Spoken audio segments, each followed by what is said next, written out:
بەناوی خۆی بەخشندە و میێرەبان ئایندەی دیموگرافیایی و سنووری ناوچە تازە ڕزگاربووەکانی کوردستان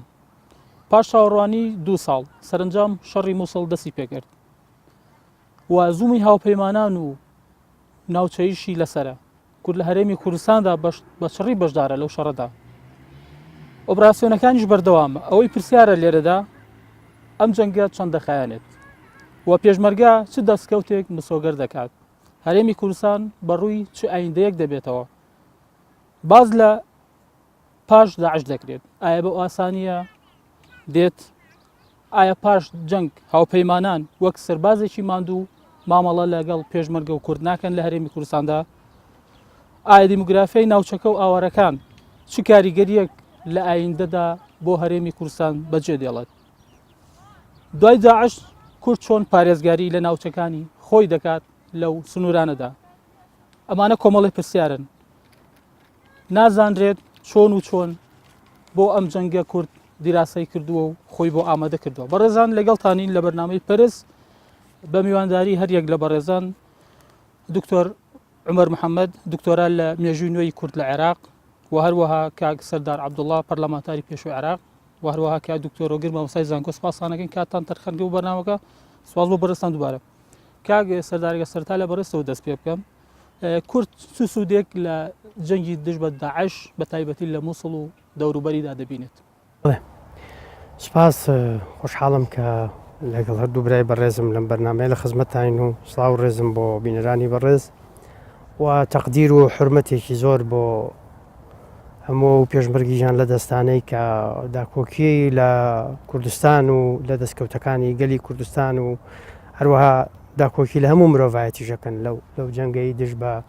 دڕندەترین گروپی تۆرۆریستی مێژووی مرۆڤایەتی ڕەنگە مبالەغە ناکەین ئەگەر وا بڵێ من پێم وایە جەنگ کە دێ قسە لەوە نییە کە چەند قازانجی بۆ تێ قسە لەوەی کە تۆ چۆن مامەڵی لەگەڵەکەی بە کەمترین زەرەر یا زۆرترین قازانج لێ دەرچی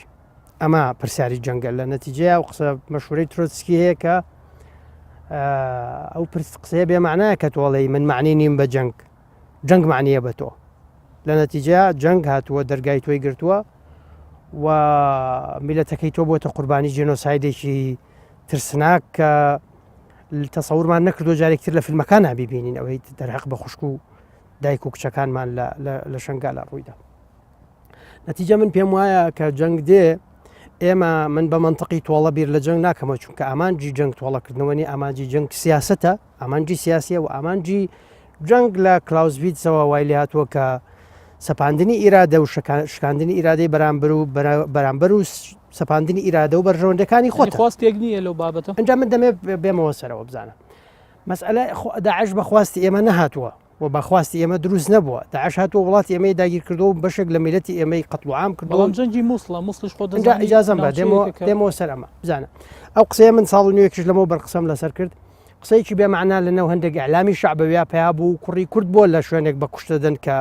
پەیوەندی بە کوردستانەوە نییە ئەم قسە درۆیەکی گەورەیە چونکە کوردستانەوە ئەگەر قرار دراوە هەندێک کەسی شەعبەوی بەعقڵیەتی ناوچەگەرێتی بیرەکەنەوە بەشێکی گەورەی کوردستان کە لە مفاوەزاتەکانی کورد لە پەنجاکان و لە شەستەکان و لە هەفتاکان و لە هەشتاکان و لە اتفاقی ئازار و لە مفاوەزاتی یەکێتی لەگەڵ ڕژێمی سەدام لە هەشتاکانە قسە لە سنجار کراوە تا ئەگاتەوە خانەقین و مەندەلی ئەومان ئەگەر ئەوانان دێک عقلێتی منتیقەچێتی گروپچی و منتیقەچی ئەوانە بە کوردستان نازانە و مشکلی خوانە ئەو کاتێتی ئەوە ئجازەم بە من پێم وایە ئەم پرسیارە واکرێ کوڕوکچی ئەمریکا بۆ خۆیان لێرە بە کوشتەدەن وەنا ئەمە پرسیارێک پەیوەندی بە بەرژەوەندی وڵاتەوە هەیە پەرژەوەندی باڵای وڵاتەکانەوە شنگال یا مووسڵ یا ڕوومادی چه علاقەیەکی بە ئەمریکاوە هەیە چه علاقەی بە کوڕوکچی ئەمریکی و هەیە دەنخوایان لە فەلوجە بە کوشتەدەن مەسەلەکە پەیوەندی بە بەرژەوەندی باڵای ئەم وڵاتانەوە هەیە بۆی لەم عمومیەتە و لەم قسانەی کە هەوڵمدا لە چوارچێوەی ئیتارێکی علمیا دەست پێ بکەین بچمە ناو مەسئلەکە بە محەدەدی یەک بەشێک لە خاکی کوردستان لەوەیە دوو بەشێک لە کچ و خوشک و دایکەکانی ئێمە هێشتا ئەسیری لای داعشن و ئێمە ئەرکمانە هەڵدەین بۆ ڕزگارکردنیان لانی کەم بۆ دیاریکردنی چارەنووسیان تۆ شتێک هەیە پێوترێ عمقی استراتیجی دراوسەیەکی وەکو داعش هەموو ڕۆژێک مەترسی لەسەر پایتەختەکەی تۆ دروستەکە، هەموو ڕۆژە مەترسی لەسەر کەرکووک دروستەکە و دروستی کرد، هەموو ڕۆژێک واردە مەترسی لەسەر هەولێر و لەسەر دۆک دروستکە، وەک چۆن واردە هەر لەو ڕێگەیەوە جارێکی تر ئەگەر لە ڕەقەش دوور بخرێتەوە لە ڕێگەی سنجار و لە دەشتایەکانی مووسڵەوە جارێکتر مەترسی لەسەر ڕۆژ ئاوای کوردستان دروست بکە. بۆیە ئێمە بەرژەوەندیەکی گەورەمان لە شەڕ و لە شەڕکردن لەگەڵ داعش، لە دوورخستنەوەی داعش، لە کۆتایی هێنان بە داعش هەیە. هەموو گیانی ئەم جەنگە بەرژەوەندیە بۆ ئێمە. لەم جەنگەیە وێنەی کورد کە لە ناو خۆیان وێنەیەکی شکاو و تێکشکاوە و لە ناو خۆیان میلەتێکی خراپە، میلەت مەبەستم لە قیاداتی سیاسەتی لەگەڵ خۆیانە تەفاوم ناکەن، ئەو بە شەیتانە زانێ ئەو بە کافرە زانێ ئەو نازانم. ئەمە جارێکی تر ئەم میلەتە زیند و ئازا و مەزنەی وەکو خۆی ڕسم کردەوە، چی لە کچ و کوڕە ئازاکانمان لە ڕۆژاوای کوردستان وەچی لە کچ و کوڕە ئازاکانمان لە باشووری کوردستان جارێکی تر نیشانیاندا لەسەر ئەرز تاکە هێزێک کە قیادەی هەموو جیهانەکە لەسەر ئەرز، باسی ئاسمان ناکەم، باسیەوە ناکەم لە دوورۆ ساڕوخێکەڵەدا، لەسەر ئەرز کچ و کوڕە ئازاکانی کوردن کە قیادەی جیهانەکەن لە جەنگی دژ بە تیرۆریزم. ئەمە ئەمانشتی یعنی گەوران بڵێن بابەتێکن لەوە خواسی هەمووشی بێت، بەس ئەگەر تۆ بێتە سەر ئەرزی واقعی ئەم هێزانە جیاوازی ینی زۆر گەورە لە بینانە هەیە، زۆر بیرکردنەوەی گەورە لە بینانە هەیە. ئەمە مەسئلەیەکی ترە، بۆیە من پێ دەڵێم ئەمە مەسئلەیەکی ترە. من پێم وایە بانگەشەشم بۆ کردووە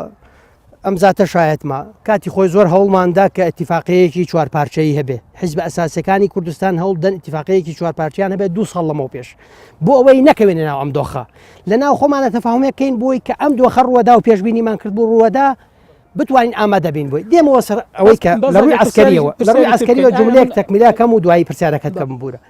ئەم قیادەیە کە کوردێکە کچ و کوڕی ئازای کورد لە مەیدانە ئەیکا بۆ جیهان و بۆ سوپاکانی جیهان وای کردووە چەکی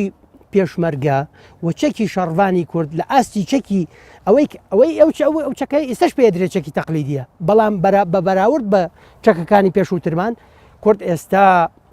هێزی پێشمەرگە و شەڕوانەکانی کورد جیهان لە سیباقایە بۆی دەعمی بکە و بۆی چەکداری بکە و من پێم وایە لە داهاتووشە دوای ئەم ڕزگارکردنی مۆسڵ شەڕی ڕقەت هەیە، شەڕەت هەیە لە ڕۆژ ئاوا داعش کۆتایی نایە، جیهان ناتوانێت دەستبەرداری ئەو واقعبێک کە پێوترێ کورد و کیانی کوردستانی لە ناوچەکە لە ڕۆژ ئاوا و لە باشووری کوردستانیش. بەڵام ئەمێنێتەوە ئەم قیادە سیاسی خۆی تا چەند ئامادەیە، تا چەند ئەتوانێت تۆزێک تەفاهم بکات لە پێناوی ئەو بەرژەوەندیە گەورە و دەستکەوتە باسییان کرد بەڕز کە باسییانەکەیت. ئەمە هەمووی چۆنەڵێک کاراکتەری دەرەچین و هۆکاری نێودەوڵەتی بڵین بابەتێکە کە کورد خۆی نەیخولقانووە کە خورد لەبەرەوە هاتۆتە پێشێ کورتیش چۆن توانێت ئیسفادی لێنە. ئەمە حەقیقی گەورەیە بزانە باکە ئەڵێن کورد قیادەکەی جاکەینەوە لەوەی کە میلەتێک هەیە، ئەگەر قیادەکەی لە هەندێک شتان نەیپێکاوە کاکە خۆ کوڕ و کچە ئازاکانی بە درێژایی ئەگەر باسی ڕۆژئاوا ناکەی بە درێژایی 1100 کیلۆمەتر گەنجی کووردا ئەم وڵاتە ئاپارێزیە و داعششکێنێ و جیهان سەرسامەکە بە ئازایەتی و بەخۆنەوەکو دەسەڵاتە کە دێتە سەر دەسەڵات کاشیمە بزانە. ئێمە کاتی خۆی هاوارمان ئەمە بوو چوین لیان پاڕاینەوە لە ژووری داخرا و دوو بە دوو لە لیان پاڕاینەوە تا قەندیلیشی لەگەڵ بێ چون قسەمان لەگەڵکردن برادرینە. ئەم ڕۆژهڵاتی ناوەڕاستە ئەقوڵێ ئەم وەزع هەڵەوەشێتەوە ڕسمەکرێتەوە خەریتاڵەوەشێتەوە معادلەوەشێتەوە جارێکتر ڕسمەکرێتەوە. ئێمە ئەگەر استراتیجێک هاوبەشمان نەبێ ئەم چوار پارچەیە حیزبە گەورەکانی پێنجی ئێرە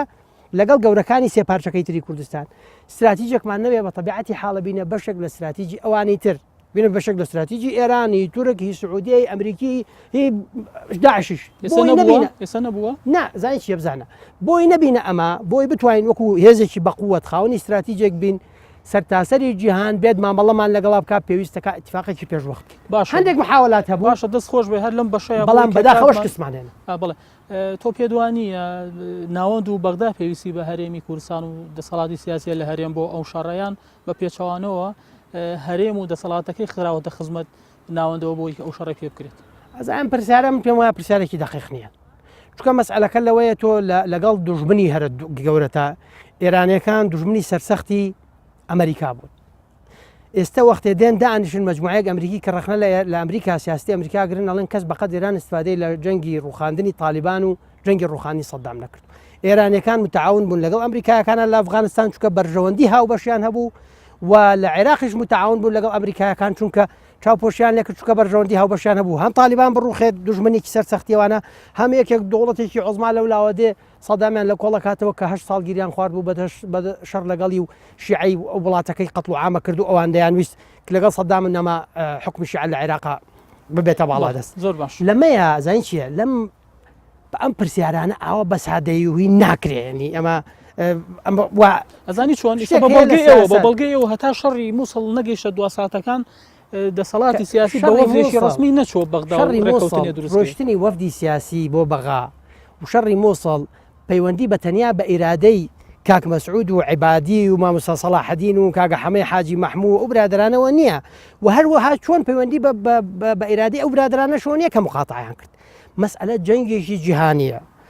1001 سەبەبی هەیە کە زۆر باش بەونە وەزع من نەحەقی بەرامبەر ڕەفیقەکانەکەم و کاتی ئەوە نەقۆم دەستی خۆش بە ئێمە لای بەڕێز دکتۆر عومەر لەسەر ناوچە بڵین تازە ڕزگار بووەکان ئەوەی کە پێشتر بڵین تای سەج لە دەستوری عێراقی مادی 140 ماوەتەوە ناوزە دەکرێت دواتر بە واقعێک بە دیفاکتۆیەک لە کۆتایی ساڵی 2014 بڵین داعش دێت و سوپای عێراقی پاشەخشەیەکە و ئەو کاتەیەتەوە دەست پێشمەرگە بڵین هێزی کوردی ئێستا مەسەیتەرە و ئیدارەیەکات بە کەرکووک و ئەو ناوچانەی کە ئیسە بەشێکی کەمی ماوەتەوە بێتەوە سەر خاچی هەرێمی کوردستانی باشوور ئایا ئەمە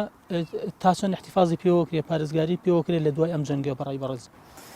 بەناوی خوای بەخشندەی میهرەبان سڵاو ڕێزم بۆ ئەو هاوڕێ خۆشەویستانەکە پێکەوەین لێرە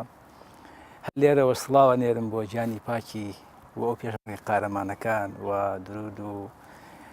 سڵاوە نێرم بۆ گیانی پاکی هەموو ئەوانی کە گیانی خۆیان بەخت کرد و ئێستا ئێمە لەم وڵاتە بە ئارامی دانیشتوین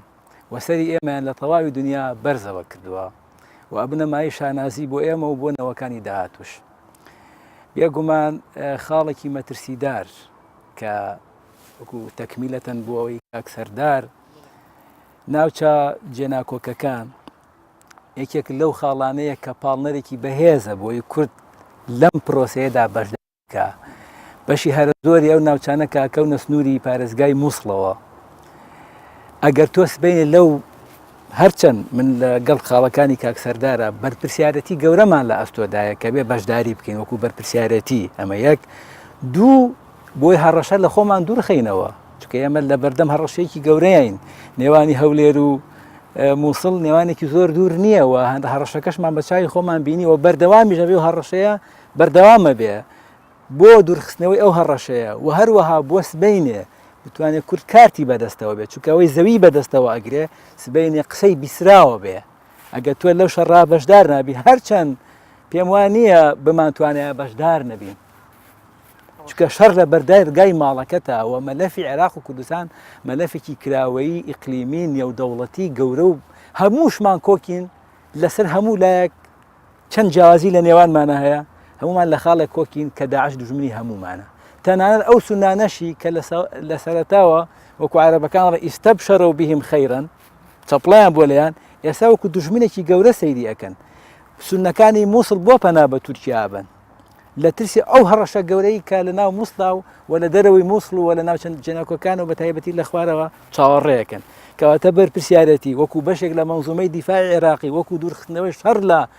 سنوورەکانی خۆمان و بۆ ئەوەی سبەینێش کارتی بەهێزمان بەدەستەوە بێت لەو ناوچانە وەکو ئێستا کارتی بەهێزمان لە ناوچەکانی کەرکووکەیە چکە ئەمە مەسکی زەویمان بەدەستەوەیە و خوێنمان لەسەری ڕشتووە و لەسەر داوای خەڵکەکەشی چوینە تاوێ و خەڵکەکە پەنای هێناوە و خۆشبەختانە ئێستا خەڵکە سونیەکە کە لەوە پێش بە چاوێکی دوژمنکارانە سەیری پێشمەرگیانە کرد ئێستا بە چاوێکی ڕزگار کە سەیری ئەکا ئێستا پەنای بۆیێنێ ئێستا لە تاو سونەکانی حتا لە ناوخۆیانە پەنا بۆ کوردەکان دێن کە ئەمە قۆناغێکی نوێیە وتوان بڵێم سەفحەیەکی نوێ کە کورد تۆماری کردووە لەبەرەوە بۆ بەدەست ئەفونکە کاگاخو بۆی کارتی بەدەستەوە بێ وەسبەینێ قسە هەبێ لە ناو داهاتووی مووسڵە چونکە سیناریۆکان دیارن کە مووسڵ بەرەوکیەوە دەڕوا وەسبەینێ ئەگەر زەویت بەدەستەوە نەبوو لەسەر ئەرز نەبوویت ئەو کاتە بە ئیرادەی خەڵکیکە و بە ئیرادەی وڵاتانی ئیقلیمی ناوچەکە ڕێگەخرێتەوە تۆ لە دەرەوەی بازنەکەبی و لە دەرەوەی داڕستنەوەی سیاسەتی خۆ دەبی لەسەر کاریگەری بەهێز و پاڵنەری بەهێز ئەوەیە ئەبێ ئەمە بەشدار بین ئەمە بڵین فایدەکانی بەڵام قسەیەکەیە کرێ هەموو کات بڵین پێشمەرگە هێزی کوردی دەسەڵاتی کورد لە کاتی جەنگ و ڕوبەڕووبوونەوە کێشیان نییە و ئەتوانن ینی چۆنەڵی ئەوەی کە مەبەستیانە بەدەستی بێن بەڵام دوجار ئەنجامەکەی ینی لە ئەنجامە لە دانوستانەکانە ئەمە ینی حاصل نابێت زۆر ڕاستە باش ناشتوانی لەم قسەیە بکەین بەداخەوە ئەو ڕێکەوتنش کە هەیە بۆ مووسڵ ئەتوان بڵێن تەنهایەکی سیاسی لە کوردستانە ئاگای لە تەفاسیلەکە ئەگەر ئاشی لێبێ بەداخەوە لە کوردستانە نەپەرلەمانێک هەبوو نەتەبایەکی نێوان سیاسیەکان هەبوو خیتابێکی مشتەرێکی ڕوویەکی وازەحمان هەبوو چۆن بچینە مووسڵەوە وەسبەینە کە زەویمان بەدەستەوە گرت چۆن داکۆکی لە مافەکانی خۆمان بکەین و داکۆکی لەو خیتاب و لەو پرۆژە و لەو ئەجێندایی کە هەمانە بیکەین پێکەوە بەداخەوە ئەو ئیشکالە گەورە کە تا ئێستا ئەبێ هەمومان قسەی لەسەرکەین و هیوادارم ئەمە پاڵنەرێ بێ کە ڕێکمان بخاتەوە چونکە بەڕاستی ئەوەنەی هێز چاوی لە مووسڵە چاوی لەسەر مووسڵە بەداخەوە ئێمە بەقەدەر دەوروبەرەکانمان بەقەدەر نارەکانمان بەقەدەر ئەوانی تر ڕێک نین ڕێمان ڕۆشن نییە دوای ڕزگارکردنی مووسڵ کورد پێکەوە چی داواکە و بەرنەوە خاڵشی لاوە کێشەیەکی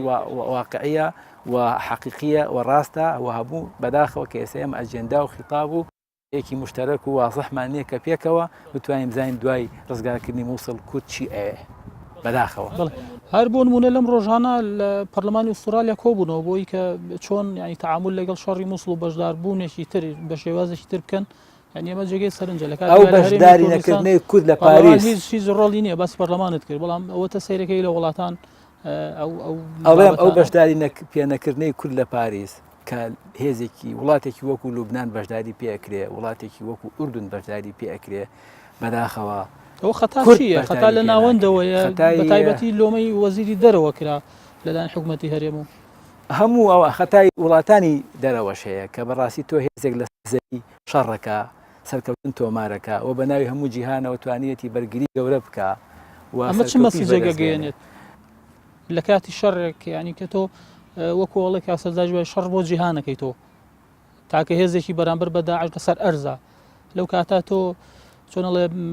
تەحمیژەکری لە کۆنگرە و لە کۆبوونەوەیشی وای ئانی گشتی گرنگە بەداخەوە خۆی وەزیری خارجی بەریتا عێراق لەوێ بەڕاستی کە توانی ڕۆلی کاریگەر ببینێ بەشداری بکەوە یەکەم جاریش نییە کاتی خۆی لە ئەمریکاشەوە کۆبوونەوەیکرا پێشتجاری کرد لە پاریس کرا دیارە ئەوان تەعامل لەگەڵ مرکزی لەگەڵ مرکزەکەن ئەو پاساوایان پێەیە دکتۆرەوە گەرەگەم لای بەڕێزت ینی ئەو ناوچانە ینی بەبێ ئەو تەخمینانە نزیکەی لە 145 بۆ تەنانەت هەندێک باز لەوەکەن 50شنەوەی کە لە دەرەوەی ئەوەی کە پێوترێ ناوچە کورسانەکانی دەرەوەی ئیداری هەرێم ئەمانە خۆ دەزانی پاش ئەم جەنگانە کە هەندێک بۆ چوون باز لەوەکەن کە ماوەیەکی زۆرە خەیانێ و ئاوارەیەکی زۆرشی لەکەوێت بە تایبەتی ئێستا مووسڵ نزیکەی ملیۆن زیاتری دانیشتوان هەیە بە مووسڵ و ئەترافەوە ئەمانە ڕوو لەو ناوچانەکەن وە هەرێمی کوردستانیش شارەکانی هەولێر و سلێمانی و دهۆک ئەم کاریگەری دیموگرافیانە چەند زیان ئەدات بە ئایندە و پێکاتی دانیشتوان لە هەرێمی کوردستان دوایی نابنە دیفاکتۆیەک ئەمری واقعێک کە ینی چۆنەڵێ سلبیات بەجێ بێڵن وەڵا تا بڵێ پرسیارێکی لە جوێی خۆیەتی خۆ ئەوەی کەوا بیر نەکاتەوە کە ئەمە چۆن بڵێ پاشماوەی زۆر خراپی بۆ ئێمە لێ بەجێمێنێ ئەوە بە دڵنیایەوە ئاگای لە پێشینەی وڵاتەکەی خۆی نییە چکە وڵاتی پیاڵەن عێراق و ئێستا عەرەب تاکو ئامەد بە خاکی خۆی زانێ لەلایەنی ڕەگەزپەرستیەوە تورکیشەوە تا هەموو ناوچەی کوردستانەکە بەی خۆی زانێ ئێرانیش تۆ زانی و ئێستا ئەوێ لە ڕێی وڵاتی ئێمەوە بگاتە سەر هیلاری شیعی بەڵێ بەدڵنیاییەوە کاریگەری بەجێ هەڵەیە هەر ئێستا سێری ناو شاری سلێمانی بکە بە تایبەتی با تۆزێک ئێوارێ درەنگ بچۆ بە ناو بازار و بە شوێنەکانە بگەڕێ بەیانیان زوو وەرە دەرەوە دوای ئەوەی کە دنیا ڕووناگە بێتەوە بزانە لە عەرەب زیاترە بینیت عەرەب ڕێژیان زۆرە عەرەب من نوتارێکم لە لڤینا نووسی ئەشزانم کە میلەتەکەم ئێستا ناخوێنێتەوە لە 100 ناخوێنینەوە من بە ترسێکی زۆر گەورەی ئەبینم و من لەوەش ئەترسم کە دەستیشی لە پشتەوەی تۆ هەر سیر کە دوێنێ یا پێرە من لە تەلەڤیزیۆن نبینیم کوردی عەرەبی باشووری مووسڵ گەێنرایە کەلار کەسی گەنجێکی لەگەڵا نییە ئایا کورد بیرەکاتەوە ئەمە چین بۆ گەنجێکیان لەگەڵا نییە بۆ پیاویان لەگەڵا نییە لەبەرەوە من وایە بینم بە دڵنیاییەوە ئەوە کاریگەری زۆر بەجێ ئێهێڵەیە و ئەوە هاندانی خەڵکی تریشی لە پشتەوەیە و من ئەترسم لەوەی جارە پێش ئەوەی ئەم ترسی خۆم دەرببڕم من زۆر بەزەیم بنەتەوەکەمایەتەوە چونکە ئەوانی کە ئەبنە دەم ڕاست و بێبەڵا بن شاشەی تەلەڤیزیۆنەکانمان بۆ ئەگرن بەڕاستی هەمیشە قسەیە گەڵێنەوە کە بیستویان ئەیڵێنەوە ئەڵێ باوی تیۆری پیلانجێڕی نەماوە ئەوەی کە عەرەب پێڵێ نەزەری موئامەرە من ئەڵێم بەخوا ئێوە خۆشخەیاڵن هەموو کارەکان کە ئەکرێ لە بواری نێودەوڵەتیە لەسەر ئەساسی ئەوەیە لەسەر بنچینی ئەوەیە ینی تۆ بەڵگەت هەیە بۆ ئەوە چ پلانجێڕێک لە ئارادا هەبێت لە کاتێکە ئەوان ینی چۆنەڵێ کەوتونەتە منجەنیقێکەوە کەوتونەتە شوێنێکەوە کە چاردەوریان ئەکوڵێت ینی بیر لەوەکەنەوە کە بێن چی بکەن بەڵام ناچار کراوە دەستی تر هەیە ئەوان بەکارهێنێت هەوڵەکانی بۆ ئەوەیە کە کەڵک لەو هەلومەرجە ببینێ من حەزەکەم شتێکە پێ بڵێن 20 ڕۆژ نەبووە کە داعش دروست بووە من لای زۆرێک لە خەڵکات تەنانە لە یەکێک لە تەلەڤیزیۆنەکانی شەوە وتومە من پێم وایە داعش ئامێرێکە بارێکی پێگەزرێتەوە ئێستاش دڵنیام تۆ سەرنج بە کاکە یاعقوب لە ئەو جمهوریەتە کۆنانەی سۆڤێتی جارانەوە تایەتی ئەسڵەن لەو ئاەتانی کە خوێنێ بەقەی پیرێژنێکی کوردستانیشی لێ نازانێت کە چیاڵێ بەڵام لێەوە هێنرێ لێرە بەکوژ ئەیرێ وەک ڕۆبۆتێک ئەو ئیشاکە ئەوە کێیە هاوکاری ئەماکە ئەوە کێ و هەموو داعشەی پەڕانەوە لە تووچاوە بۆ وڵاتی ئێمە ئەوە کێ ئێستا سعودیە لەگەڵ تورکە لەو هەوڵانایە لەسەر ئەساسی چی لەو هەوڵانایە کاکە بە ئێمە تۆزێت دوور بڕۆین بۆی بزانین ئایا ترسمان هەبێ یان نەمان بێ ئەم وڵاتی پێڵەن عێراق عەرەبی تیان نەبووە ڕۆژگارێک لە حەڤەی کۆچیە بەسرە دروست دەکرێت لە 23 کوفە باش نییە لە 146 ئەوانە بەغا لە زەمەنی معتەسەمە سامەڕا کە هەموو ناوەکانیشان گۆڕیوە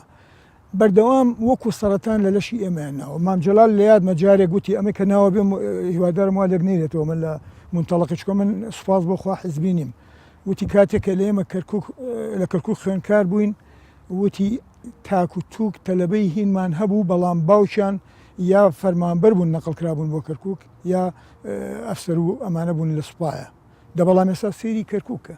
کەرکووک 650,000 ئینسانی بەس ئاوارە بۆ هاتووە ئەی ئەوانی کەوا ئەفسەری بەعەز بوون کە خۆیان ڕۆشتن و جوتە حیزبی کورد هەوی بۆ کردن یەکێ بپارتی و یەکێتیەوە هەمویان هێنانەوە بەڵام سیر کە خەڵکی تر چۆنیژەکە یەکێک لەو دەوڵەتانی کە شەڕی هەبوو لەگەڵ عێراقاوە دروست با پێ بڵێم ئێران بپرسن لە عەرەب ناوچەی زەیونە لە بەغا کە فڕۆکەوان و فەرماندە سەربازیەکانی تیا بوو زانە لەوێ ماون کەسی لێ ماوە ئەوەیە کارکردن بۆ ینی کێشەکە لەوایە پاشەڕ ینی پاشەڕم ئاوارانە ناگەڕێنەوە وەکو چۆن بۆ تکریت گەڕانەوە بۆ فەلوجە و ئەمبار گەڕانەوە من ئەمەیە ئەوە پێ بڵێم ئەو چۆن بڵێ یەک لە دواییەکەی کەوا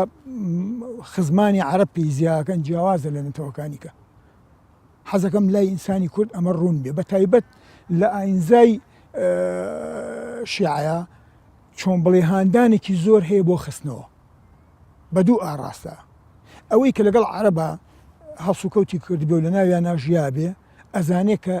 زۆربوونی ئەوان چۆنە جیاوازن لە خەڵکیکە و ئێستا هەر دوێنێ گوێم لە راپۆرت پێ بوو ئەڵێ ڕێژەی لە دایکبوون لە ناو سلێمانیا هی کورد زۆر کەمە بەڵام بچۆ بپرسە بزانە چەند مناڵی عەرب لە دایک بووە لەبەرەوە ئەوەی کەوا بزانێ کاریگەری بەجێ نایهێڵێ زۆر خۆشخەیاڵە کاریگەری بەجێ ئێهێڵێ بەس چۆن تەعامل لەگەڵ ئەمانە بکرێ ئەمە جوانجار بابەتێکە ئەو کاتی کە ئەمانە دەستی پێکرد هاتن ئەوە حەقیقەت و ڕاستیەکە یعنی ناشارێتەوە کردنەوەی ئێمە دڵسافین تا سەر ئێسک من حەزەکەم لەم شاشەی ئێوە ئەوە بڵێم تورک تا ئێستاش کە خۆ بە خۆیان قسەیەکەن لە ناو تورکیایە کە بڵێ کورد دەڵێ ئەشەک کورد ئێتر من ناڵێم یعنی چی ئەی فارس چۆن بیری لێکاتەوە دەسەڵاتی فارس چۆن ئەی عەرەب چۆن بیری لێکاتەوە ئێمە پێمان وایە کاکە ئەو جەعفەریە سێرنجێکی ئەو قسەیە بن کە کردی لەوێ کاکەی ئەوەی فەڕەنسا بەڵێ کاکەی ئەمەی ڕاگەیەنکار پێیوت کورتان لەگەڵە تەمانەوە مەبەستی بۆ کو نوێنەری بەڵێ حکوومەتی هەرێم ئەو دووسێ جار تکرای کردەوە کوردمان لەگەڵە بەڵام کوردستان پارچەیەکە لە خاچی ئێمە و جا نابێتەوە تێبگە کورد بزانە ئەم پیاوە ئەڵە چی بەس تۆ دەوێت چی بڵێ ئەو هەرەبێ وا بڵێ ینی ئەو وەزیری دەرەوەی هەموو عێراقا ئەو ئەبێ وا کوردستانیش هەرێمی کوردستان یعنی ئەوە بەپێی یاسا و بەپێی دەسوور تایسش خۆ هەرەبێ لە چوارچەوەی عێراقا ماوەتەوە بەڵام کاکە سەر کۆماری هەیە جەختەی کە ئەو ئەیکالەوە ئەو دان لێداگرتنی کە ئەو دانی لێداگرێ بەڵێ ئێمە خۆشخەیاڵیە کە ئەگەر نەیخوێنینەوە بزانین ئەوڵە چی پاشان تۆ دوور بڕۆ پێ وایە ئەو گرتنەی مووسڵ ئەوە هەروە بوو ئەو چەند سە کەسە لە داعش بێن و بیگرن و بڕوە ئەم پێم وایە ڕۆژگار کەفیلی ئەوەیە کە وردەکاریەکان دەرکەوێتە کە چۆن یاریەکە کە کراوە و ئەو یاریە بە بۆچوونی من لایەک لەو دوو بەشەی عێراق کە ململانەیەکی زۆریان هەیە لایەکیان بەو ئاڕاستەیە ئەو کاری کردکەوە ئێمە مایە پوچ بین لێرە دەست خۆش بەسپاز و بڕێز کاگە سەردابی وەلای بەڕێزت باز لە پلانی پێشوەختەیە کرێ بۆ مووسڵ ینی باز لە ئاڕا هەیە کە لە پاشان دابش کرێ بەسەر 6 پارێزگار بۆ چوونێکی تر هەیە لە با 6 نەبێت 3 بێت ینی ئەمە چ خوێندنەوەیکی بۆ کرێ بەڕاستی زانیم وەزعی مووسڵ دوو ئەگەرەوە ئەگەری سێم هەڵناب ناگرێ ئەگەر شەڕەکە زوو کۆتایی پێبێ ئەگەر زۆر نەخایێنێ بەڵێ کە پێشبینیش ناکرێت زۆر بخایەنێ ئەگەرێکیانەوەی کە نەوعێک لە ئێستقرار لەگەڵ خۆی بێنێ ئەگەر بتوانێت چارەسەری گونجاو بۆ ئەو خلافاتە ئەستنیانە بێنێ بە قەومی و بە ئاینی و بە مەزهبیەوە چکە سێنەوە خلاف هەیە لە سراع و جیاوازی لە مووسڵێنە بەشێکیان نەتەوەیە بەشێکیان ئاینیە بەشێکیان مەزهبیە ینی ئێستا لە بەغا ڕەنگە خلاف تەنها تایفیە یان بەس تایفیە کێشەی کورد و عەرەبت لە بەغا زۆر نییە کێش بینێکی فەیلیت هەیە لەوێ ئەوی تری کێشەیەکی تایفیە لە مووسڵ هەموو ئەمانە دەرگیرن سەرباری ئەوەش ئێران چاوی لەسەرەتی مووسڵ بەنسبەت تورکیاوە لە ڕووی تاریخیەوە ئەهمیەتی خۆی هەیە بۆ داهاتوو چارەنووسی خۆشی وا سێرێکەوە عمقی استراتیجێتی وە درێغی ناکە یعنی بەتایبەت ئەم پیاوە ئێستا کە سەر و کۆمارە من زووتم ینی ماوەیەک لەمە پێشوتم شتێک هەبوو پیانەوت ئەردۆغانێت من پێم وایە ئەم ئەردۆغانەی ئێستا انقلابی کردو بەسەر ئەردۆغانێتە و ئەم پیاوە ئێستا تەوقعی هەموو شتێکی لێکرێت چونکە لە هەندێک بنەما سەوابتەکانی خۆی بە نەوعێک دەرچووە نازانی تۆ تەوقعی خراپترین شتێ بێ لێ بکەیت ئەمە ئەبێ بزانی چۆن مامەڵی لەگەڵاکەی دوو ئەوەی کاکە دکتۆر هۆگر باسێکە لەوەی کە عەرەبێکی زۆر لێرێ بە تەبیعەتی حاڵ ئێمە چەند جارێک من لە ژێ بیرەوەری خۆم یەک دوو جار ئاوارەیم بە خۆمەوە دیوە ینی کە جەنگ دێ خەڵک ئاوارا بێ ئیتر مەدەنی بێ یا سیاسی بێ ئاوارا بێ ئەم ئاوارەیە کە هاتووەتە ئەم وڵاتە بەرژەوەندیمان ئەگەر بمانوێ ئەمە کاریگەری لێرە دروست نەکات بەرژەوەندیمان لەوەیە مووسڵ و ئەو مەنتیقانەی توور لە زوو لە داعش ڕزگارکرێنەوەی کە جەنابەت وتی دەمانە بڕۆنەوە و ئەشڕۆنەوە بەشی هەر بەڵام ئەوەیە مەرج ینی قسەیەک هەیە ئەڵێ ئەوان کە دەرکران جارێکی تر بەو پێکاتەوە بۆ شێوازە نەهێڵێت بگەڕێنەوە لەبەرەوە ئاڕاستەیەکی گۆڕینی دیموگرافیایی بەبارە مەسەبەکە لە ئارایە هە تورکیاش وای لە تورکیاکەوە کە بێتە داخڵکە ئەم قسەیەکە نەحەق نییە قسەیەکە ئەسابی ئەساس نییە هەندێک مەناتق هەیە کە شەڕی تیاکراوە و داعشی لە دەرکراوە هەر تاپۆی ئەرز و مەزرعە و شوێنە گەورەکانی نەقڵ کراوەتە سەر ئەو قیادانی کە شوێنەکانیان ڕزگار کردووە یا داعشیان لێ دەرکردووە لە ژێر پەردەی ئەم جەنگە و داعش هاتوو لە داعشە درێ خەریتە ڕسمەکرێتەوە خەریتە لەسەر ئەرز خەریتەی بوونی تەواجودی دیموگرافی ڕزمەکرێتەوە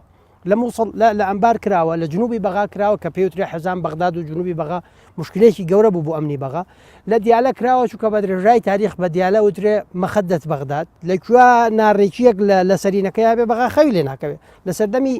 کە سونە حکومی عێراقی کردووە وای پێوتراوە ئێستش کە شیعەهینیەکە من دەمەیە ملاحەزەیەکی بچووک دەربڕم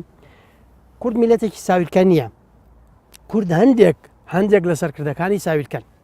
هەندێک لە سەرکردەکانی بە دەرەجەیەک ساویلکان مای بەزەین ئەوەندە مەشغوڵی کێشە ناوخۆی و لابەلا و بێکەڵکەکانن وەکو خۆیان مەشغوڵی کێشە گەورەکان نین و مەشغوڵی بەرژەوەندیە باڵا و دەستکەوتە گەورەکان و ئەو مەترسیانەی لەسەر ئەم میلەتەن مەشغوڵی ئەوە نین. بەڵام دیسانەوەڵێم کورد میلەتێکی ساویلکەنیە. کورد دوو سیفەتی گرنگی هەیە لەناو بە کۆمەڵێک نەتەوەی ئەم منتیقە کە غەرقن لە سیفاتی عەکسی ئەمە. کورد میلەتێکە بە درێژایی مێژووی میلەتێکی لێبوردە بووە. یەکێ لە سیفەتە هەرە جوانەکانی کورد لێبوردەییە. لێبوردەیی ساویلکەیی نییە کاکە دکتۆر گیان. دوام کورد میلەتێکە حسی مرۆڤایەتی تایە بە قووەتە. بڕۆ لە سەیری ئەوروپاکە. من 1001 بەڵگە کتێبێکم نووسیوە چاپم نەکردووە لەسەر کۆبانی. دەمێکە تەواو کردووە چاپم نەکردووە هەندێک کێشەی سیاسی لێکەوێتەوە چاپی کەم نامەوێ هەندێک کێشە ئەوە بنێمەوە وەختی نییە. بڕۆ لە ئەوروپا طریقەی ئیندیماجی کورد لەگەڵ حەزارەی غەربی و قیەمەکانی غەربیان لە زۆربەی میلەتەکانی ئەم منتیقە و میلەتە موسڵمانەکانی تر جیاوازە. لەناو ئەوەی کە کورد میلەتێکی موسڵمانە و بەشی زۆرینەی میلەتی کورد لەم منتیقەی خۆمان سوننەیە، ژمارەی کوردەکانی ناوداعش لە ژمانەی فەرەنسیەکان و بەریتانیەکان و کەنەدیەکان و ئەوانە کەمترە. ئەمە هەموو دەلالەتی گەورن کە ئەم میلەتە میلەتێکە قدرەتی ژیانی، قدرەتی مرۆڤبوونی، تەعاملکردنی لەگەڵ قوبوڵکردنی بەرامبەر لە تەعاملکردنی ڕۆژێک لە ڕۆژان و بە مێژوویە. کەسێک نەیتوانیوە کورد وەکو میلەت باسەکەم بێت ئەم میلەتە بشکێنێ.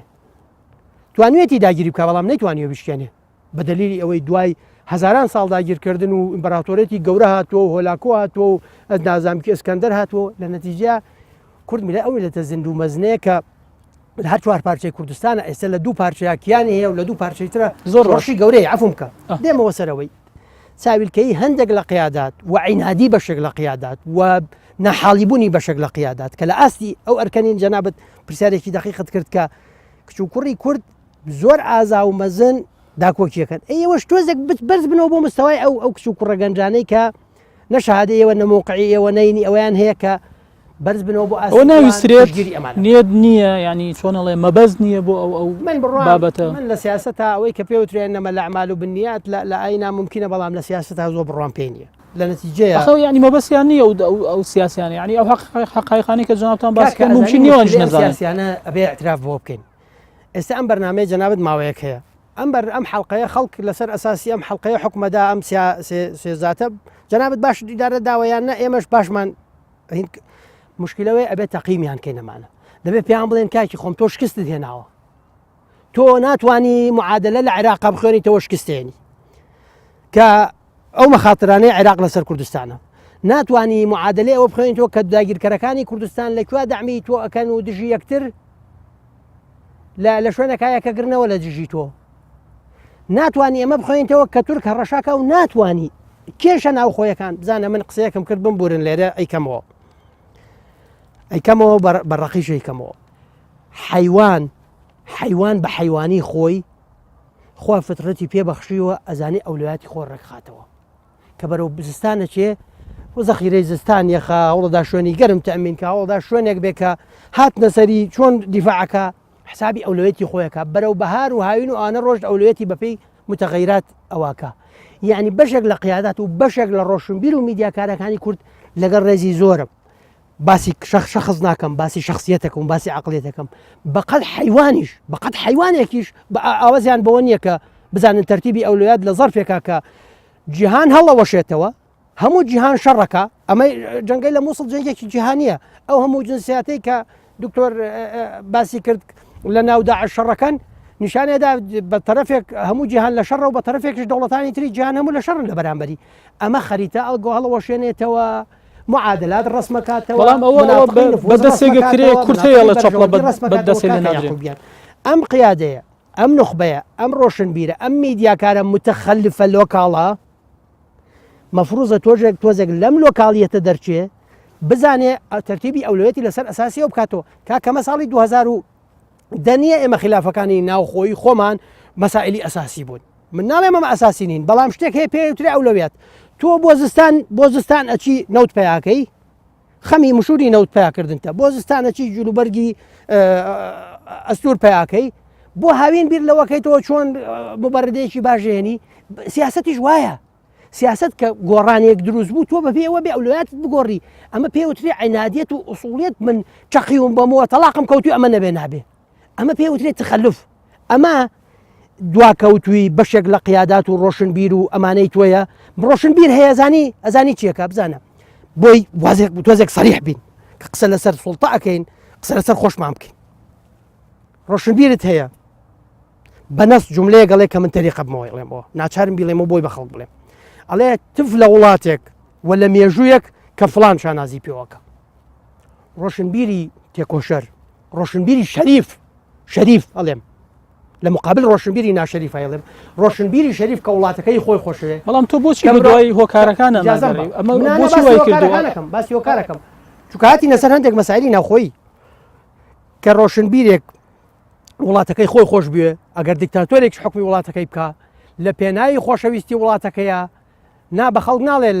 لەبەر دیکتاتۆرەکە وڵاتەکەتان جێبێڵن ڕابکەن بڕۆن بەجێ بێڵن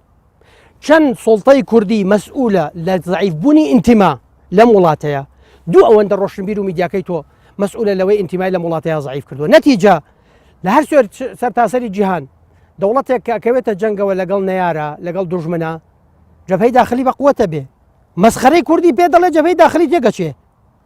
حزبێک پێی ناخۆشە پێشمەرگە سەرکەوتن بەدەستێنێ ڕۆشنبیر هەیە هەردوو چاوی کوێر بێ پێشمەرگە سەرکەوتون نەبێ بۆی بڵێ ئەمە نەماوت فڵان لە ئاستیەوە نیە قیادە بکە ئەم جۆرە لە قیادە و ئەم جۆرە ڕۆشنبیر دەبێت تەقاعد بێ ڕەنگە پێم بڵێ ڕۆشنبیر تەقاعد نابێ هی پێ بڵێ بچۆرەوە ماڵی خۆت هی پێ بڵێ ستۆپ تۆ 50 ساڵان وڵاتە ئەم وڵاتە تێکەدێت وایە خەڵکە شوێنی نەتیجەکەی کاکی خۆ بەڵام تۆ بێ بە دوای دەرەنجام هۆکارەکان بڕۆی بۆ وای من باسی هۆکارەکەم بزانە هەر ئەولەوێتی تری نییە ینی بۆ مناسبات لە مەجێوی نییە هەر کاتێ واد لێ کردم استفزازت کردم بەرنامەکەی تۆم جێبەجێ کرد یا ڕەبی هزار جار دەست خۆش بێ هەر کەسێک وای لە ڕۆشنبیر و هەندێک قیادات کردووە ئەوە تووشی عینادی بن ئەوە خۆیان بچووکەنەوە خۆیان لۆکاڵکەنەوە یا ڕەبی دەستی خۆش بێ بۆ قوبوڵەکەی توواد دەبێ نەتیجا کاکی خۆم بۆی پوختی کەمەوە شتێک هەیە پێوترێت تەرتیبی ئەولەویات کە حیوان بە حیوانی خۆی ئەزانێ ڕێکی خاتەوە داعش هاتووە جەنگی مووسڵ هەیە دوای ئەم شەڕە هەموو دنیا تەماعی لەم منتیقەیە کردووە تۆ هەندێک دەستکەوتت هێناوە بە خوێنی شەهیدەکانت کە 100 ساڵە خەباتەکەی لە پارچە جیاوازەکانی کوردستانە دەستکەوتت هەیە کیانت هەیە لە ڕۆژاواکی دەستکەوتت هەیە لە باشوور دەستکەوتت هەیە ئەم دەستکەوتانە بە خوێنی میلەتە بەدەزاتەوەی سەرکردەی خۆی پێوە هەڵەکێشێ و فشەمان بەسەر بکە قیادەی میلەتی کردووە میلەت کردوێت بەڵام ئەو هێزانش تا ئێستا بە ناوی ئەحزاب و بە ناوی سەرکردە و هیوای فڵانە ئەوە کراوە ئەمە دوجار ئەنجامی چییە بێ خەڵەوەیە کە بەردەوام ڕەخنەمان لێگرتۆ بۆ چاکردنی بەڵام ئەزان چیە بزانە کە پرۆسی شتەکانە شێوێنین وای لێ دێ کە ڕەخنەگرتن لە پرۆسەیەکی عەقلانی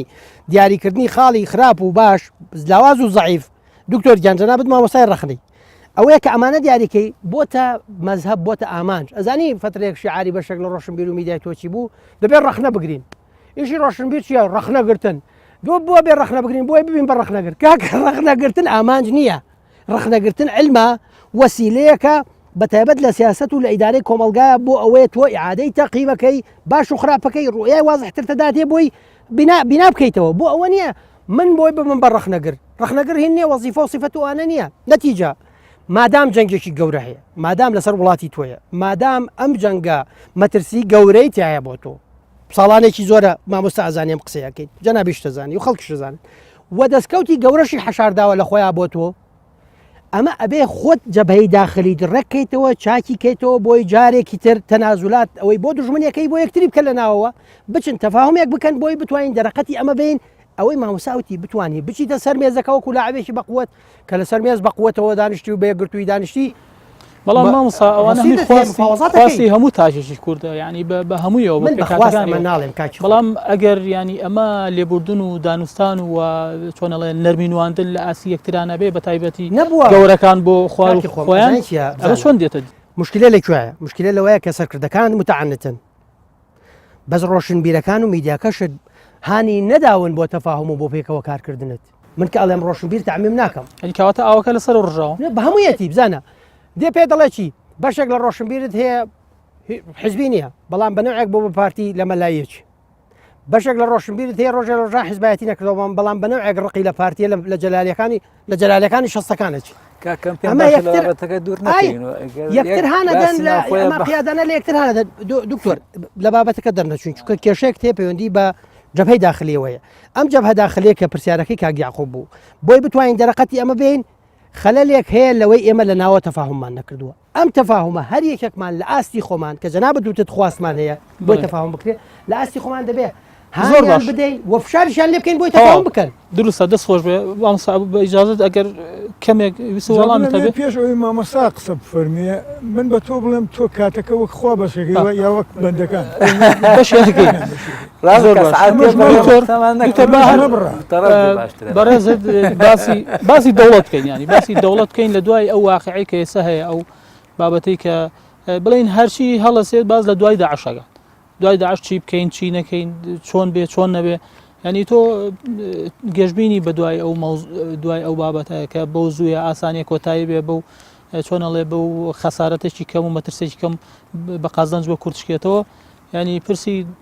کورد چییە بێ چۆنەڵێ تەکلیفی کورد لە هەرێمی کوردستان بەرەو شوێڕە بەرەو دەوڵەت ئەڕواکو پێشتر باس ئەکرا یان هەر مانەوە بێ لە چوارچەوەی عێراقا ئەمە ڕێکەوتنێکی بۆ کراوە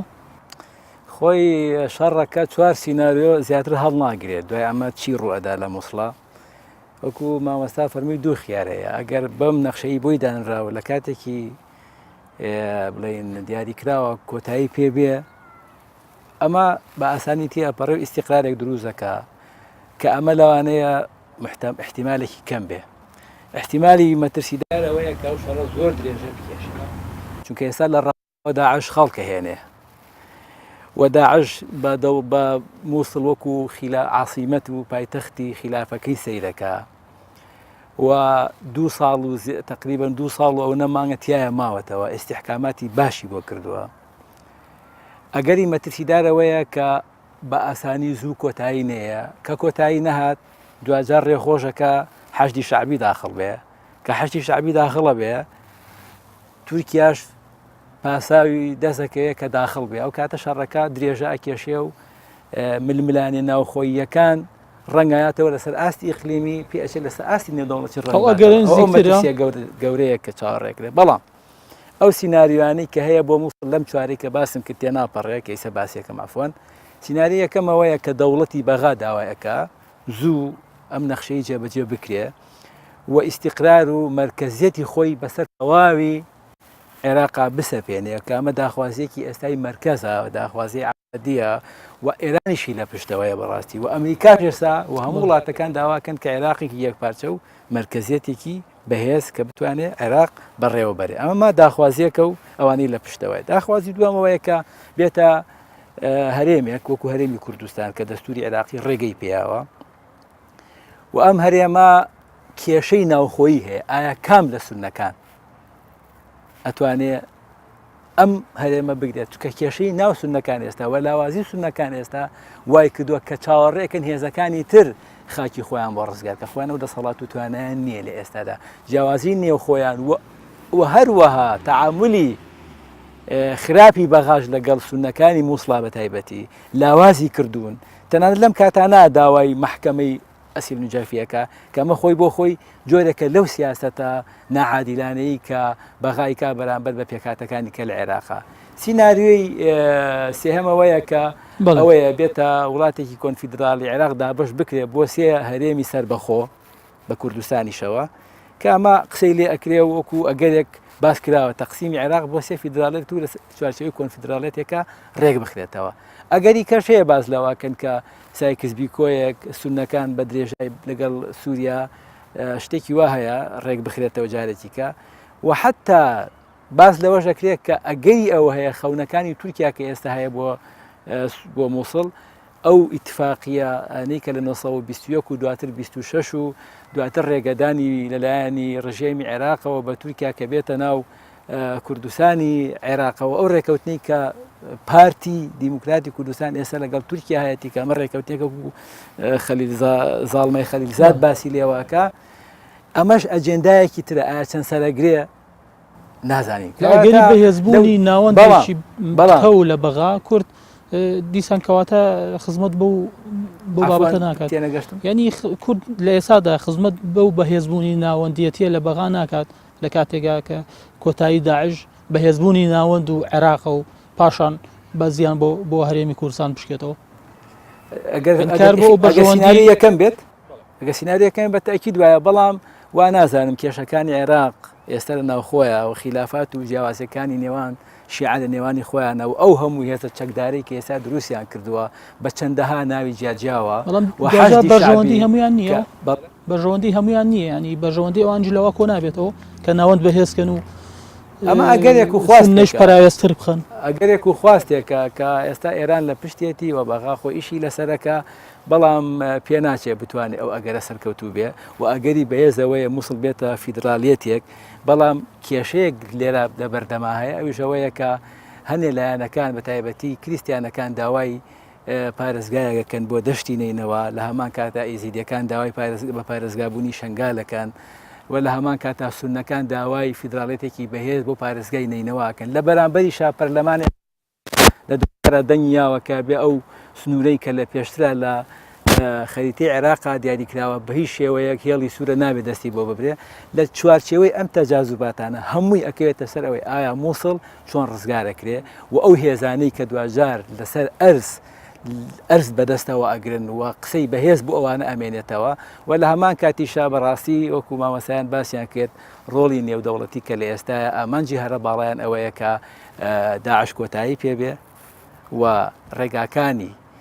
بەهێزبوون یا بڵین تەجفیفی وشکردنی سەرچاوەکانی داعش و تونڕەوی لە عێراقا و چۆن نەپەڕێتەوە بۆ ئەوروپا کە ئەمە ئامانجێکی تری یەکێتی ئەوروپایە کە مەترسی هەرە گەورەیان هەیە مەترسێکی تری ئەوەش هەیە کە بەڕاستی کە داعش لە لەحزەیەکە پەنابەرێ بۆ چەکی کیمیایی کە ئەمەش ئەو مەترسیەیەکە هەموو لایەک چاوەڕوانی لەکە بۆیە چەند بتوانرێ پرۆسەکە بە زووی کۆتایی پێوێ لە بەرژەوەندی هەموو لایەکە و لە بەرژەوەندی گێڕانەوەی هاوسەنجی و هەموو خوێندنەوەوانە ئارامی بۆ بەڵێ دەست خۆش هەموو ئەو خوێنەوانی کە باز لەوەکەن کە جەنگی مووسڵ زوو کۆتایی پێدێت باز لە نزیک بوونەوە و وادەی هەڵبژاردنەکانی ئەمریکایە تەنها ئەمەیە کە باز لەوە کرێت کە ئەو جەنگە بە پێش ئەو هەڵبژاردنانە کۆتایی بێ بە بارێکا بکەوێ ئەمە ینی کافیە تەنها ئەمە ئامانجی ئەمریکایە پەلەکردنی ئەمریکا لە دەستپێکردنی پرۆسەکە ئامانجێکی ئۆبامایە کە ئێوەکو کارتێکی بەهێز بەکاری بێنێ بۆ حیزبەکەی لە ئەمریکا کە بڵێ ئەوە عێراقی کە ئەم ڕزگارمان کرد و توانیمان بە هاوپەیمانەکانمان لەگەڵ کوردەکان بە تایبەتی داعش دەربکەین لەو ناوە ئەو مەترسیە گەورەی لە شوێنی خۆیان کۆتایی پێبێنی ئەمە وەکو خاڵێک باسی لێوە ئەکرێ و ئامانجێکی باڵاشە بەڕاستی بەڵام مشکلەی گەورە ئەوەیە بەڕاستی ئێستا ئەو ئامانجانی یاون ئەو جیاوازیە زۆرانەی کە ئێستا لە نێوان تورکیا و ئێرانە لە ناوچەکەیە دوجار هەر ئەوانیش قسەی گەورە و توان بڵێن ڕسمی ناوچەکە دوجار کاریگەری ئەوان لە هەموو لاکان بەڕاستی بەهێزترا ئێستا ئەمریکا بۆ ئەو پشتیوانە لە عێراقەکە ئێستا بۆی لە بەلانی کەمە لە چوارچەوەی لە چنگی ئێران دەری بێنێ بیخاتەوە ژێر کۆنتترۆلی خۆی بەڵام ئایا دوجار ئەمریکا توانێت بەردەوام بێن لەسەرەوە ئایا ئەو هێزانی کە پرچە کراون و ئایا داعش لە ناو مووسڵا دوجار کە ئەمێ خۆیەکو هێز نامێنێ بەڵام ئایا وەکو خەلایە ئایا وەکو ئەفکار ئایا وەکو ئەجێندا ئایا وەکو خەلایی نووسوس بێنێ ئەم هێزە لە ناو کە تا 2 ساڵ لەوێ ماوەتەوە و ئایا بەکار ناهێنێ لە لایەنەکانیکەوە لەلایەن تورکیاوە لەلایەن وڵاتانی سونەی مەنتیقەکەەوە لەلایەن ئێرانەوە حتا لەبەرەوە ئەجێندای زۆر هەیە یا بڵین بەرنامە و ویستی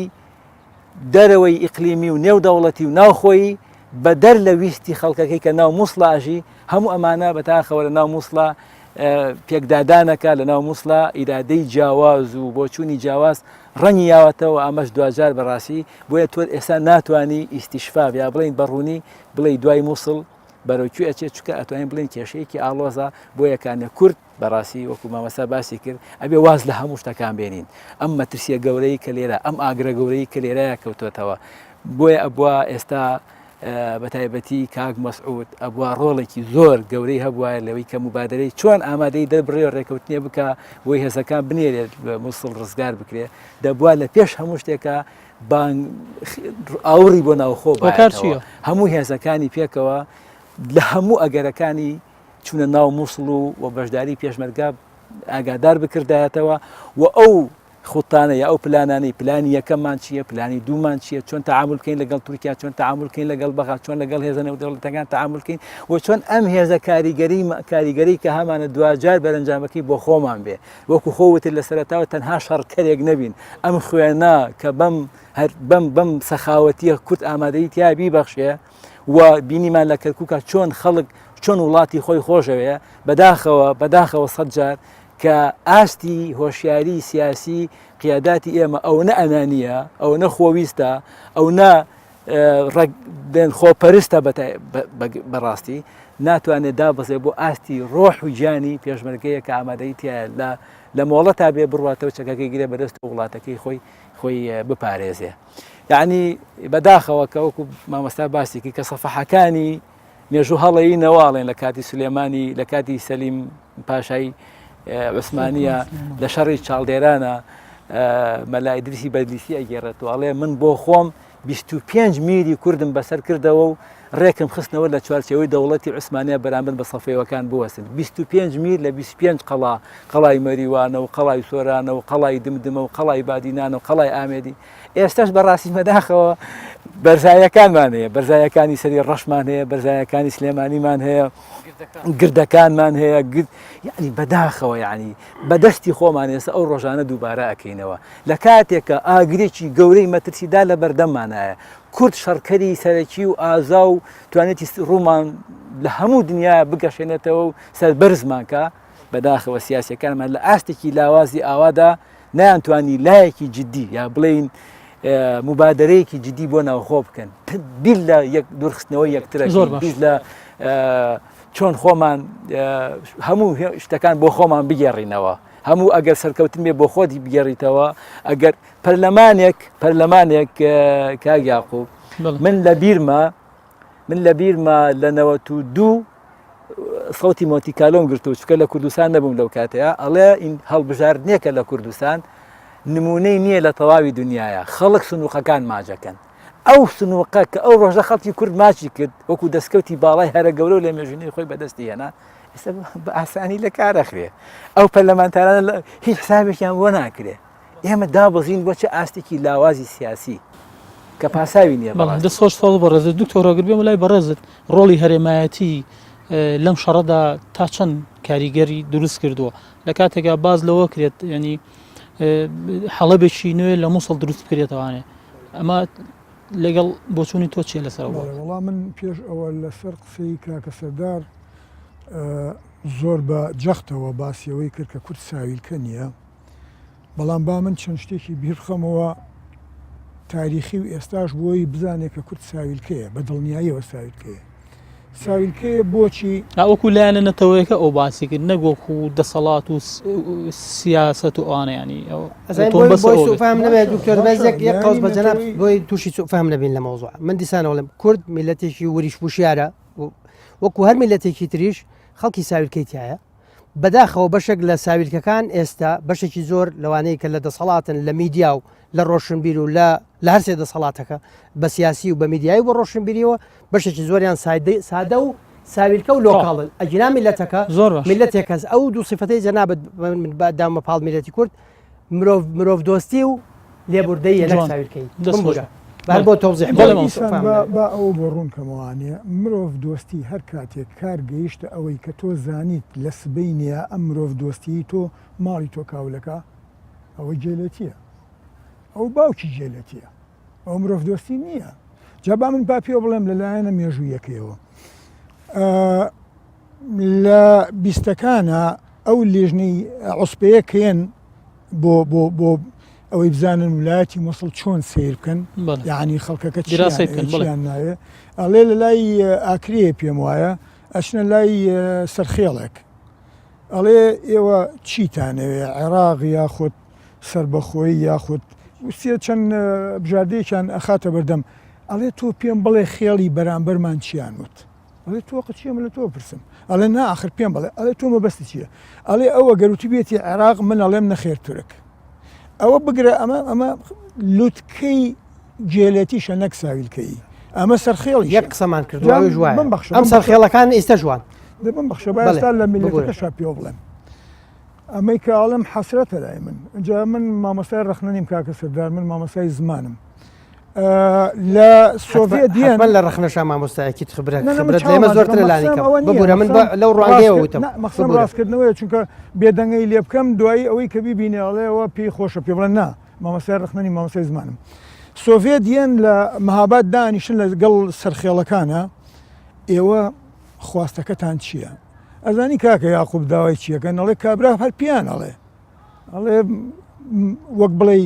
خوابتان گری ئێوە داوای کۆبوونەکەن داوای کۆبوونەوە نازم شتێکی خۆشی پیاڵن بە ئێرانی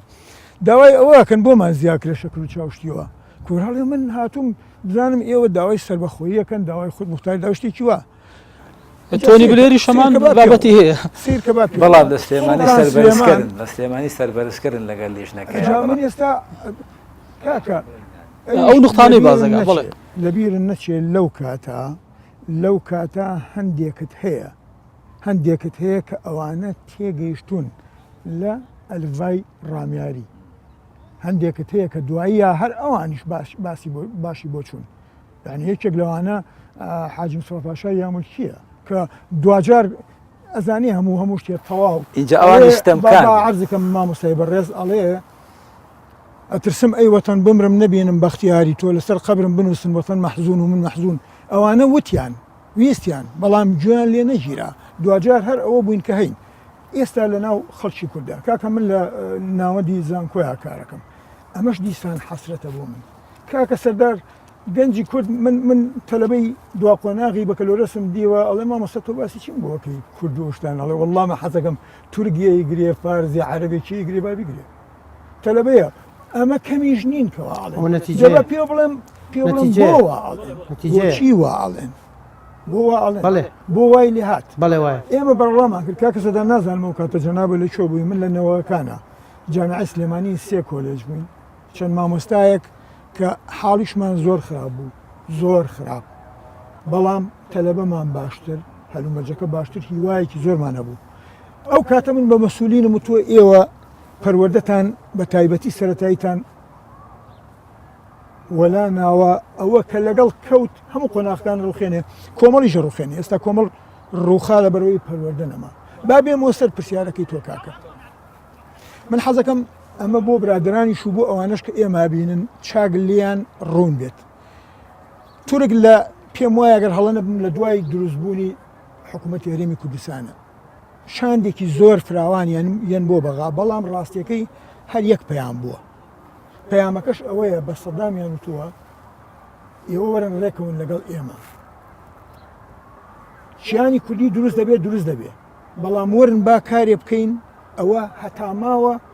چۆن بڵێ بوودەڵە و لاواز بێ ئەڵێن چۆن ئەڵێ ئەو خەتەی لە تەلعفەرەوە بیگرە کە خۆیان کاتی خۆی تورکیان بۆ هێناوە ئەو خەتە حکمی ذاتی بن بە تورک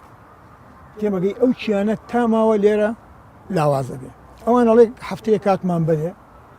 جوابتانێنەوە جا منە پرسم ئایا چەنگ لە کورد ئاگای لەمەیە دوای هەفتەکە سەدام ئەڵێ ئێمە تورکمانمان نییە ئەمە یەکێکی گەورە ئەم قسەی کردووە لە بەعسە کاتی خۆی ئەڵێ من وتم ڕاستەکەن با ئێمە وا بکەین بە قسەی تورک بکەین لەبەرەوە دوای ئەوە ئەو کەسە بە کۆمەڵێک لە کوردی وتۆ مژدەتان بمێ ئێوە دروست دەبن ئەوەش بزانن حەزەکەم ئەوەی گوێی لێمانەوە بزانێ لە هەموو ڕۆژهەڵاتی ناوەڕاستە دەوڵەتێک دروست نەبووە و حکوومەتێک نەڕووخاوە دەوڵەتێک نەڕووخاوە بە حکوومەت و بە دەوڵەتی شوم بەستم ئەگەر زلێزەکان کاریان لەسەر نەکردوێ و دوو نمونە هەیە کە بەدەرن لەوە دوای ڕوخانیان کە چۆن وەکو خەلای سەرەتانی بەڵام ئەوان بەدیوە باشەکەیە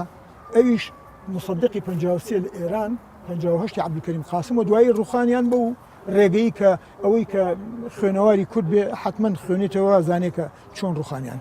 من پێم وایە تورک هاتووە ئەیە کار بۆ خۆی بکە من ئەترسم لە داهاتووە لە دوای تەواوکردنی مووسڵ کاکە و برالە لەسەر ئەوە بکرێ ئێمە حەسرە بین ئەو کاتەوە خۆیشمان وردە ئەپوچینەوە و ئێستا هەستەکەم شیعش کە قسەکە قسەکانی تۆزی قەڵەوتر بووە یعنی وەک جاران نییە ئەو عەمار حەکیمە من لێرەوە یەڵێن بەرپرسم بەرامبەر بەم قسەم پار بوو یا پێرار بوو تەسەوەرەکەم ساڵ و شتێک هەر بێت لە زانکۆت ئەگاریان کردم یەک سمینارێکی هەیە چوون ئەوەی کە خوێنمەوە لەو کوڕە کە گەنجێکە بە ناوی ئاین و ئاینزای خۆیەوە هەموو هەوڵەکەی ئەوە بوو ئەیوب بە ڕێزمام جەلال و توێتی جا ئێمە ئەگەر جیاش بینەوە مەگەر ئیسوانە غازێکمان بە تیارە بۆ بێنن هاتووە چی بە ئێماڵێ بە ڕێزمام جەلال زۆر دوور ئەندێش بوو ئەومان پێ بڵێ خەڵکینە ئێوە نەکەن بیرکەنەوە لەوە ئەمە لە کاتێکا کە وڵاتی تر هەیە وەکو ئێمەشن وە لە دوایینەوەکانی شەوە دروست بوون مەبەستم ئەوەیە بەزەگە دو پرسە بڕێزت ئەو بێت حەزەکەم بزانی شیعەش و سونەشیان کە دێتە سەر شتێک کە ئەمەسەلەی کووردە ئەوان کۆکن لەوا کۆکن ئێران لەگەڵ عێراق و سووریا و بۆ وەزعی سووریاشەوە ئێستا محاولات دەگەڵ تورکە هەیە بۆ چییە؟ ئێران خۆی هەموو هەوڵەکە بۆ ئەوەیە ئەگەر باش نایخوێنینەوە و ساویلکەنین بزانە بەرپرسی گەورەی ئێرانی دووسێ مانگ لەمەوە پێشەچێتە ورمێ لەوێ بە ئازەری قسەکە بەڵامیەتە مەهاباد بە کوردی قسەکە ئەوە چیمان پێ بڵێ کاکە یاخوب لەبەرەوە کوردەکە ناتوانێت هەلومەرجەکان بخوێنێتەوە ئەوانەمان کەوا دوور ئەندێشیە بکە بەڕاستی گویان لێ ناگیرێ ئەنجا حەزەکەم شتێکیش تۆ پێ وایە لەسەر بەرچاو ڕۆشنی نەبووە هات ینی بەشداریکردن لەم شەڕا و لەم خۆناغە کەیسا خۆناغەشی گەرمە لە ئێستا بە ڕێزان وتیان ئێمە ناکرێت چونکە دڵنیا بە یەکێک نمونەیەکی تری پێ بڵم کاکە لە تکریت قەڵایەکی کۆنی کوردی لێبوو داعش ڕوخانی قەڵاکەی تێگا بە کاملی لە نەبی یونس و نەبیشت و ئەمانە ئەگەر لەوانەیە جەنابن نەزانی ڕەنگان بەرەزانە بزانن بەس سەیری نوێکردنەوەی ئەو مزگەوتە کۆنانە ئەو نزەگەی پێغەمەرە کۆنانە بکە ئەوانەی کە کاریان لەسەر نوێکردنەوەی کردووە لە چەند سەد ساڵ لەمەوە پێشەوە ناوێکی تیا بۆ عەرەبی بێ لەبەرەوە بزانە لە سعودیەوە لە هەتا لە ڕۆژگاری مەتحەف پاشاشە کەوالی بەغا بووە عەرەبیان لە جزیرەوە بۆ ئێمە هێناوە هەتا سلێمانی قانونی لێەوە ئالعومەری ئەوە لە بنەچا عومەری ژنین ئەمەرین هێناونی لەوێ داین ناون بۆ چونکە بەو تەغزیەکردنەی کە ئێوە لەنەوەی عومەرن و ئەمانە مەبەستم ئەوەیە بڵێم بە عەرەبکردن بەردەوامە و کارکردنی ئەوانیش بەردەوامە بەڵام زۆر باشە کاتمان نەما یاقوب گوێ لەمە بێت یەک شت دڵم پێی خۆشە ئەویش ئەوەیە ئەزانم کە ئەو باڵادەستەی کە ویلیەم گایکارڵێ لە کتێبەکەیە کەڵێ ئەحجار عەلا ڕوقعەتی شەترەنج ئەو یاریکەرە بۆچوونێکم هەیە کە بەرژەوەندیەکەی لە خاکی ئێمە بێ خۆ ئەگەر ئەوە نەبێ ئێمە پۆڕی خوراوە بین و پێشم وایە ئێستا ڕەنگە هەبن کەوا ئاگاری ئەوەن یا بۆ ئاڕاستەیە کارەکەن کە شتێک هەیە تێمەگەی تورک لەوە ترسێ کاکە تورک چەند جار وتێتی لەبەری ئێمە و پێدا بە ئەمریکا لە هەڵبژێرە یعنی چی کامە نابێت لە مەسایلی دیبلۆماسیە تاشتیوان نیە تۆ بەم منتیقە قسەکەی ئەو منتیقەی ئێستا ئەردۆغان قسەی پێکە لەبەرەوە بەڵێ ئێمە ئێستا ئەو شەڕەن ئەبێ بیکەین خەتەرە تێمەگەی بەڵام دوور ئەندێش بین ئەمە نەکەین لە ناو خۆماناکە زۆر وەکو ئەوەی کە فیزیا پێ دەڵێ ئەگەر ئاڕاستی هێزەکان هەریەکەی بە دژیەک بێ ئەوە ئاکامی هێزە بێ بە سفر دەست خۆش بە سپاس بۆ بەڕێ سات بە مەساین شەر لەسەرەوە دوان سپاس جارێکی تر دەستان خۆش بێ سپاس بۆ ئامادەبووتان کەتان بەخشی بە بەرنامەکە بەڕێزان بەم شێوەیەش دێنە کۆتایی ئەڵقی ئەنجارەی بەرنامەی پرس کە تایبەت و بە ئایندەی دیموگرافیایی و سنووری ناوچە تازە ڕزگاربووەکانی هەرێمی کوردستان تا بەرنامە بابەتێکی تر بەخوای گەورەتان ئەسپێرین خواتان لەگەڵ